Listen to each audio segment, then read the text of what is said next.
ഇനി അടുത്ത് നമ്മൾ നേരിടാൻ പോകുന്നത് മുല്ലപ്പെരിയാർ ഡാം ഇതായി കഴിഞ്ഞാലുള്ള ഒരു പ്രശ്നമാണ്. അപ്പോൾ അതിൽ ഞാനും ഉണ്ട്. കാരണം ഞാനൊരു കോതമംഗലംകാരിയാണ്.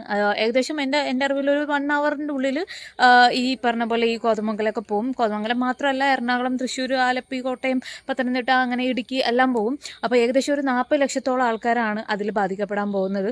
അപ്പോൾ എൻ്റെയൊക്കെ ഒരു പ്രാർത്ഥന എന്ന് വെച്ച് കഴിഞ്ഞാൽ, പോവുകയാണെങ്കിൽ എല്ലാവരും ഒരുമിച്ച്, ഞാനും ഇക്കാക്കും കുട്ടികളും എല്ലാവരും പോകണം എന്നാണ്.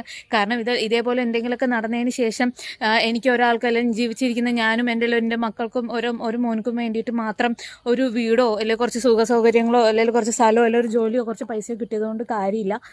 അപ്പോൾ പോവുകയാണെങ്കിൽ എല്ലാവരും പോകണം. ഇല്ലെങ്കിൽ എന്താ വേണ്ടതെന്ന് വെച്ചാൽ ഇതുപോലെ വരാതിരിക്കാനുള്ള മുൻകരുതലുകൾ ഗവൺമെൻറ്റിൻ്റെ ഭാഗത്തു നിന്ന് ഉണ്ടാവണം. അറിയില്ല, കാരണം ഇത് ഗവൺമെൻറ്റിൻ്റെ പ്രശ്നമല്ല. കാരണം അറിയാമല്ലോ നിങ്ങൾക്ക് എല്ലാവർക്കും മുല്ലപ്പെരിയാർ ഡാമിൻ്റെ പ്രശ്നം എന്താണെന്ന്. അതേപോലെ പിന്നെ ഇപ്പം നമ്മൾ മണ്ണിടിച്ചിൽ പ്രശ്നം എന്ന് വെച്ച് കഴിഞ്ഞാൽ അതിലും നമ്മൾ കുറച്ച് കെയർ ചെയ്യേണ്ടതായിട്ടിരിക്കുന്നു.